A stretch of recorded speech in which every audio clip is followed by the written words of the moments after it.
प्यारे बच्चों नमस्कार। आज हम सभी कक्षा 10 हिंदी व्याकरण अध्याय 2 वाच्य के विषय में जानेंगे। वाच्य के विषय में हमारी बोर्ड परीक्षाओं में खंड ख में 4 अंकों के एक प्रश्न पूछे जाते हैं। इस पाठ से किस तरीके के प्रश्न पूछे जाते हैं बोर्ड परीक्षाओं में, सबसे पहले हम ये जानें। बोर्ड परीक्षाओं में बोर्ड हमसे इस पाठ से या तो पूछता है कि इस वाक्य में कौन सा वाच्य है, यानी कि वाच्य पहचानने के लिए वो कर्मवाच्य है, भाववाच्य है या कृतवाच्य है, ये पहचानने के लिए पूछता है, या हमें वाक्य का रूपांतरण दूसरे वाच्य में करना होता है।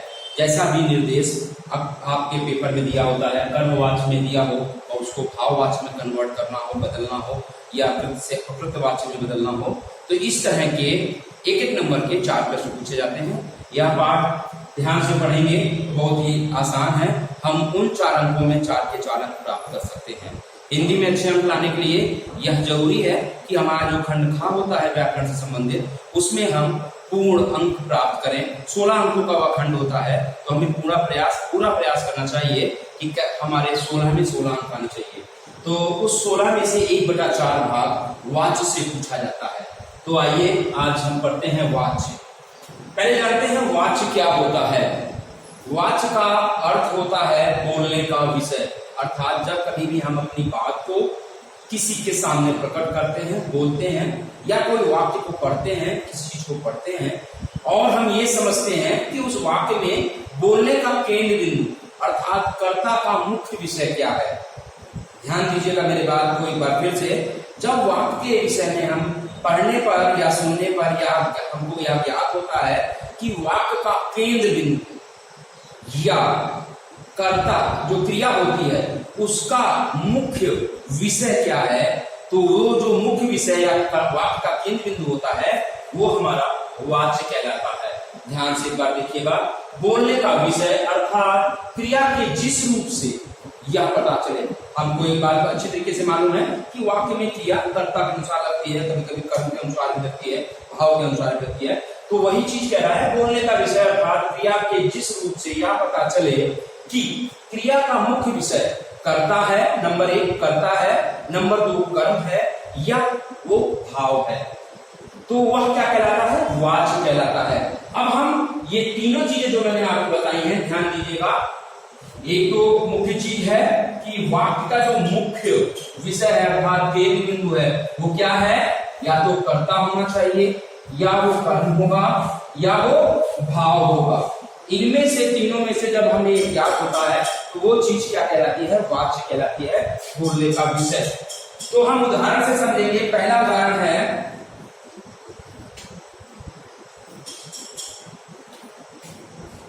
नेताजी सुंदर लग रही हैं, पहला उदाहरण है। दूसरा उदाहरण है, भगत, बाल गोविंद भगत हमारा दूसरा चैप्टर है गद्य में, वही उसी से लिया गया है। भगत खेती बाड़ी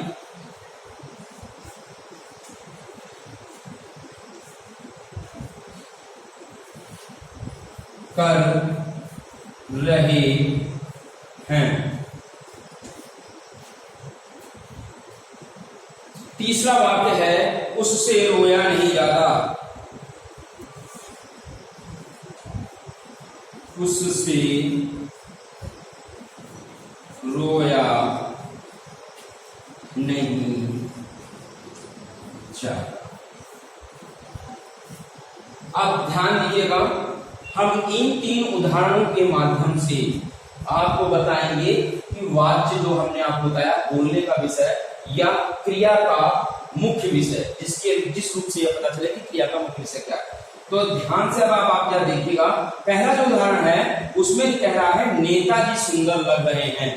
तो इस वाक्य में किसके विषय में कहा जा रहा है, ध्यान देंगे, ध्यान से एक बार पढ़ेंगे तो समझ में आ जाएगा कि इस वाक्य में नेताजी के विषय में कहा जा रहा है। और नेताजी इस वाक्य में क्या है, नेताजी इस वाक्य में कर्ता हैं। तो इस वाक्य का केंद्र बिंदु या क्रिया लग रहे हैं। क्रिया का मुख्य विषय क्या हो गया? क्रिया का मुख्य विषय क्या हो गया? नेताजी हो गए जो कि कर्ता हैं, तो इसका केंद्र बिंदु कर्ता हो गया। दूसरा देखेंगे, भगत जी खेती बाड़ी कर रहे हैं, या हम ये भी कह देते हैं भगत जी के द्वारा खेती बाड़ी की जाती है, ये भी कह सकते हैं। तो यहां पर अगर ध्यान देंगे तो क्रिया कर रहे हैं, क्या कर रहे हैं? भगत जी नहीं, क्या कर रहे हैं? खेती बाड़ी कर रहे हैं। इस वाक्य में खेती बाड़ी यानी कि कृषि कार्य के ऊपर जोर दिया जा रहा है। कृषि कार्य यहाँ पर भगत जी करता हो गए, ये क्रिया हो गई। और आपको मालूम है पहले चैप्टर में बताया था, पदक्रम बताया था वाक्य का, तो कर्ता और क्रिया के बीच में कर्म आता है। कर्म क्या होता है? कर्ता। ध्यान दीजिएगा, इस चैप्टर में कर्म बहुत इंपॉर्टेंट हो जाता है। कर्म क्या होता है? कर्ता के द्वारा किया जाने वाला कार्य। तो भगत जी करता है, उनके द्वारा किया जाने वाला कार्य खेती बाड़ी है, ये कर्म है। तो इस वाक्य में क्या हो गया? केंद्र बिंदु कर्म हो गया। वाक्य का जो क्रिया है उसका मुख्य विषय कर्म हो गया, इसलिए ये कर्मवाच्य के अंतर्गत आएगा। करता है इसलिए कर्तवाच्य के अंतर्गत आएगा। उससे रोया नहीं जाता। अब ध्यान दीजिएगा, यहाँ पर किसके विषय में कहा जा रहा है? रोने के विषय में कहा जा रहा है। रोना क्या है? रोना एक क्रिया है। क्रिया के कारण यह भाव प्रधान, इस वाक्य में क्या हो गया? भाव की प्रधानता हो गई। ना तो कर्ता की प्रधानता है, ना कर्म की प्रधानता है, इसमें भाव की प्रधानता हो गई। तो ये भाववाच्य के अंतर्गत काम किया जाएगा। अर्थात इन तीन उदाहरण के माध्यम से हमने जाना कि जब वाक्य में उपरोक्त यहाँ पे लिखे तीनों वाक्यों के उदाहरण के रूप में जाना कि जब वाक्य में क्रिया के जिस रूप से, अर्थात इन तीनों क्रियाओं के जिस रूप से यह पता चले कि क्रिया का मुख्य विषय क्या है, अर्थात यहाँ क्रिया का मुख्य विषय रोना हो गया, यहाँ क्रिया का हो गया खेती बाड़ी, यहाँ पर रोना, अर्थात एक जगह कर्ता, एक जगह कर्म और एक जगह भाव। तो इस तरह से हमने जाना कि वाक्य में जो क्रिया का मुख्य विषय होता है वो वाच्य कहलाता है। शॉर्ट में, संक्षिप्त में हम कह सकते हैं वाच्य का अर्थ है बोलने का विषय, अर्थात बोलने का केंद्र बिंदु। तो हमने ये जाना कि वाच्य क्या होता है। अब हम आगे बढ़ते हैं।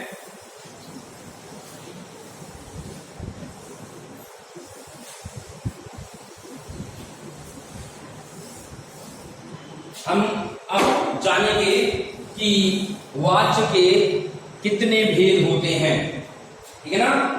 वाच्य के कितने भेद होते हैं? तो वाच्य जो है मुख्यतः हिंदी में वाच्य दो प्रकार के होते हैं, एक कृत्यवाच्य और एक अकृत्यवाच्य। ध्यान दीजिएगा, हिंदी में मुख्यतः वाच्य दो प्रकार के होते हैं, एक कृत्यवाच्य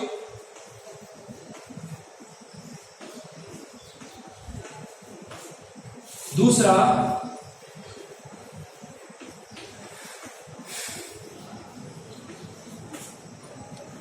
कृत्यवाच्य का कोई भी भेद नहीं होता, जबकि अकृत्यवाच्य के दो भेद हो जाते हैं। एक जिसमें कर्म प्रधान हो कर्मवाच्य, और दूसरा जिसमें भाव प्रधान हो अर्थात क्रिया की प्रधानता हो वो भाववाच्य कहलाता है। तो ये बच्चों हमने जान लिया ना वाच्य के भेद। हम कह सकते हैं कि हिंदी में वाच्य के दो भेद होते हैं, एक कृतवाच्य और अकृत्यवाच्य।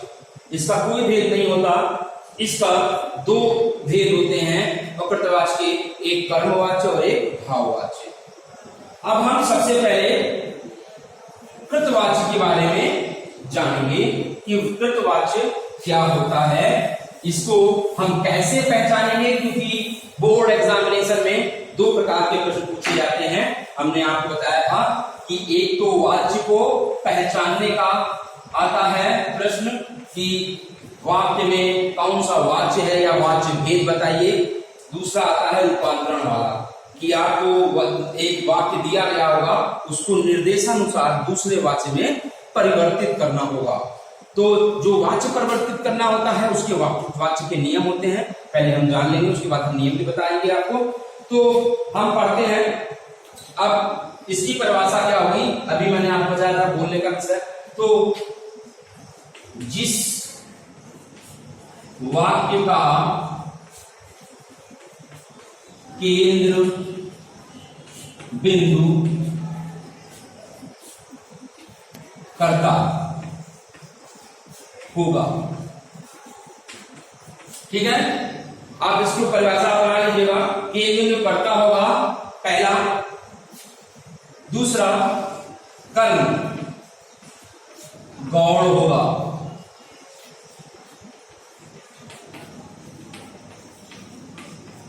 अर्थात क्या हो गया, इसका मतलब क्या हो गया, जो ऊपर वाला नियम है वही चलेगा, कर्ता की प्रधानता होगी, कर्ता की प्रधानता केंद्र बिंदु जो मैंने ऊपर बताया। कर्म गौण होगा, मैंने कर्म क्यों बताया, क्योंकि वाक्य का जो केंद्र बिंदु होगा, वाक्य में जिसके विषय में कहा जा रहा होगा वो कर्ता होगा। कर्म भी हो सकता है। तीसरी चीज ध्यान देने वाली बात इसमें, जो बहुत ध्यान देने वाली बात यह है कि यह सकर्मक ऑब्लिक अकर्मक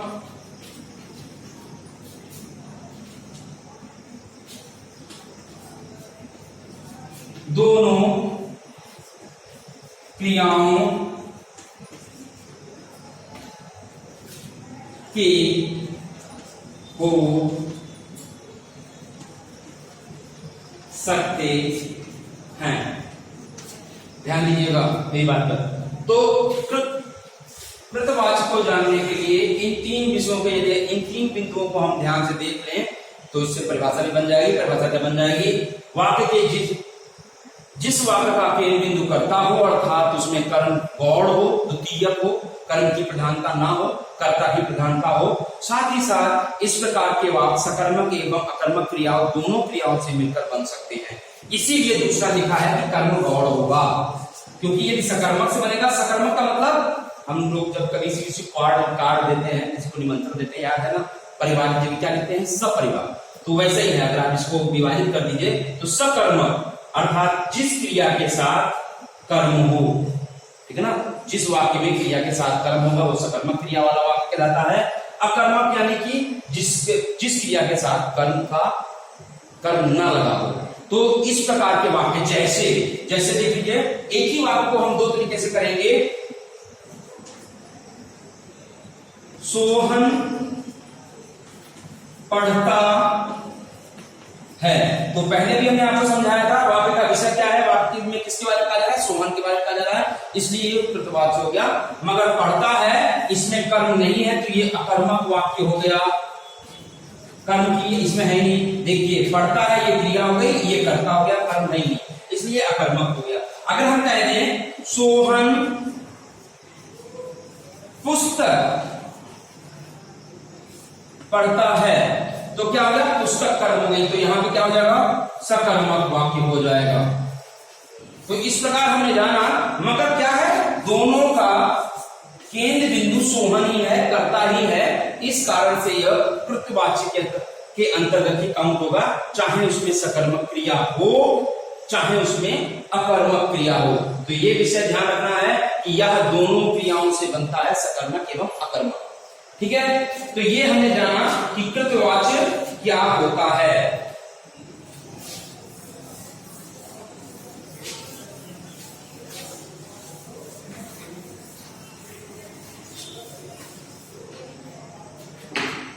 अब हम जानेंगे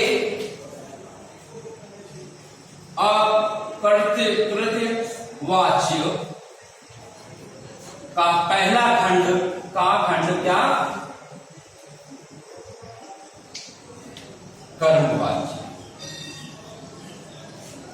ये कर्मवाच्य क्या चीज होती है, ठीक है ना। कर्मवाच्य जानेंगे तो सिंपल सी बात है, पहला इसका नियम क्या हो जाएगा, जिस वाक्य का केंद्र बिंदु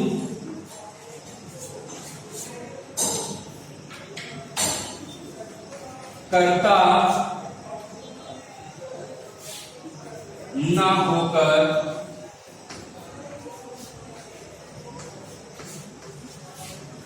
कर्म हो।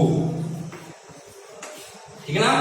पहला नियम कि जिस वाक्य का केंद्र बिंदु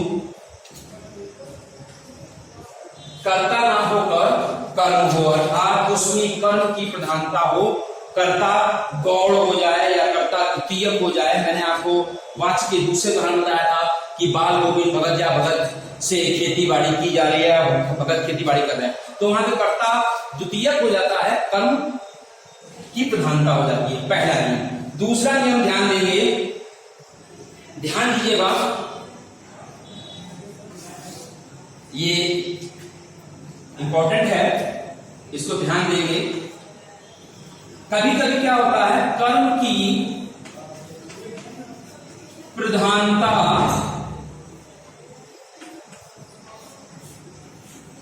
के कारण कर्ता के बाद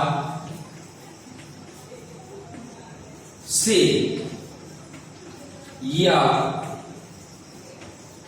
के द्वारा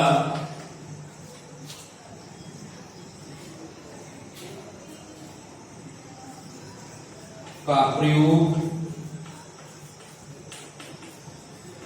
होता है या फिर कर्ता का लोप हो जाता है।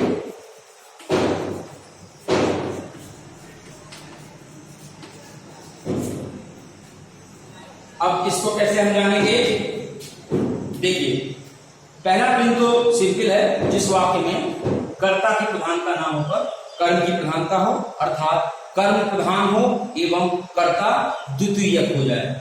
दूसरा, कर्म की प्रधानता के कारण कर्ता के बाद से या के द्वारा का प्रयोग किया जाए। ये नियम है, जब भी कन्वर्ट करते हैं, हम परिवर्तित करते हैं, तो इसका प्रथम नियम है कि कर्ता के बाद हम विभक्ति को हटा के या से द्वारा का प्रयोग करेंगे। वही चीज बता रहा है। या कर्ता कर्म की प्रधानता के कारण क्या होता है, कर्ता का लोप हो जाता है।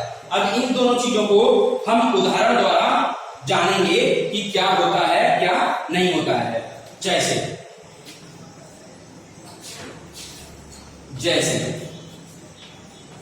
प्रथम, सोनिया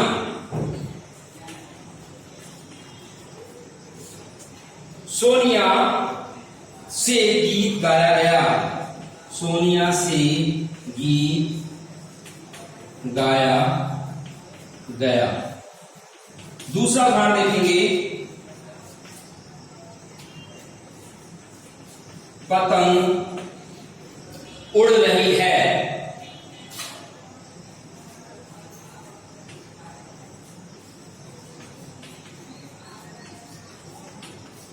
तीसरा उदाहरण देखेंगे,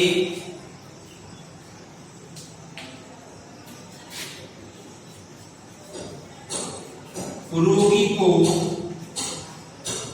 दवा दे दी गई है। अब इन तीन उदाहरणों को ध्यान से देखेंगे तो हमको कर्मवाची के विषय में जानकारी हो जाएगी। पहला उदाहरण है, सोनिया से गीत गाया गया। तो ध्यान देंगे, यहां पर सोनिया से, ठीक है ना, यहां पर क्या है, कर्ता के बाद जो ये परिभाषा का दूसरा नियम है, कर्म की प्रधानता, गीत गाया गया। तो गीत जो है, गीत के विषय में कहा जा रहा है, तो कर्म केंद्र बिंदु गीत है, ठीक है, गाया गया, तो केंद्र बिंदु गीत है। तो गीत क्या है, अब इसका जो आप हम देखेंगे, दो जो नियम हमने आपको बताए हैं, केंद्र बिंदु कर्ता की जगह कर्म, यहाँ पर कर्म हो गया, पहला जो है बिंदु वो सही है। फिर क्या है कि कर्म की प्रधानता के कारण कर्ता के बाद, कर्ता इसमें कौन है, सोनिया कर्ता, कर्ता के बाद किसका प्रयोग किया, से। तो यहां पर हम देख लेंगे उदाहरण के माध्यम से, कर्ता अर्थात सोनिया, ठीक है ना, के बाद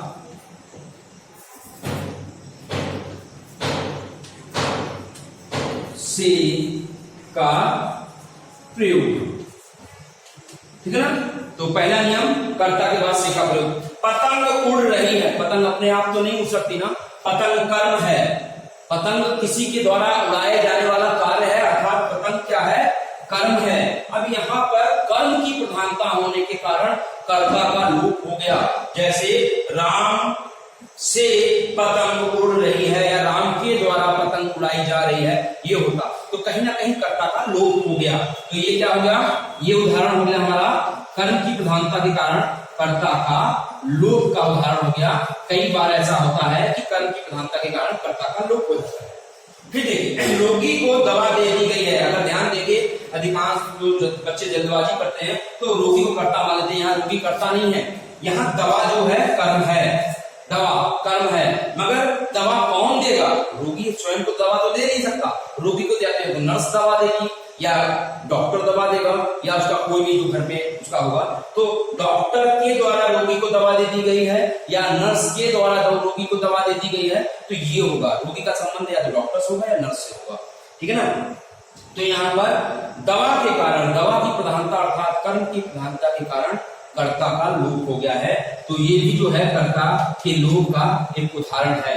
तो हमने जाना कर्मवाच्य में कि कर्मवाच्य में केंद्र बिंदु कर्म होता है, कर्म की प्रधानता के कारण कर्ता के बाद से का प्रयोग करते हैं या के द्वारा का प्रयोग किया जाता है, और दूसरा कभी कभी कर्म की प्रधानता के कारण कर्ता का लोप भी हो जाता है।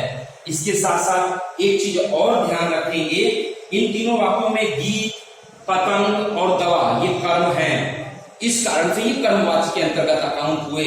ठीक है। और कर्म होने के साथ साथ ऐसा नहीं, कर्म तो कृतवाच्य में भी होते हैं, ठीक है, मगर कर्म होने के साथ ये वाक्य के केंद्र बिंदु भी हैं, इसलिए ये कर्मवाच्य के अंतर्गत प्रयोग हुए। और कर्ता का लोप के दो उदाहरण और कर्ता के साथ से का प्रयोग एक उदाहरण। महत्वपूर्ण बात क्या है इसमें, ये तो हो गया नियम, और हमने आपको उदाहरण के द्वारा स्पष्ट भी किया कि किस तरह से हम पहचानेंगे कि कर्मवाच्य क्या क्या होते हैं। अब इसमें एक महत्वपूर्ण तथ्य क्या है कि कभी कभी क्या होता है, कर्मवाच्य में क्या होता है, कर्मवाच्य तो हमने अभी कर्मवाच्य के विषय में जाना था, जहां पर कर्म की प्रधानता होती है, सेकेंडरी कर्ता के बाद से अथवा द्वारा का प्रयोग होता है, एवं कभी कभी कर्म की प्रधानता के कारण क्या होता है, कर्ता का लोप हो जाता है। मगर इसका एक महत्वपूर्ण तथ्य और भी है, महत्वपूर्ण बिंदु और भी है, जिसको हमें जानना होगा। अधिकांशतः बोर्ड एग्जाम में ऐसे प्रश्न आ जाते हैं और बच्चा ध्यान ना देने की वजह से उसका वो प्रश्न एक नंबर का गलत हो जाता है। क्या, कर्मवाच्य में कर्ता की असमर्थता यानी कि काम को ना कर पाने की, अब आप समझिएगा, ध्यान दीजिएगा,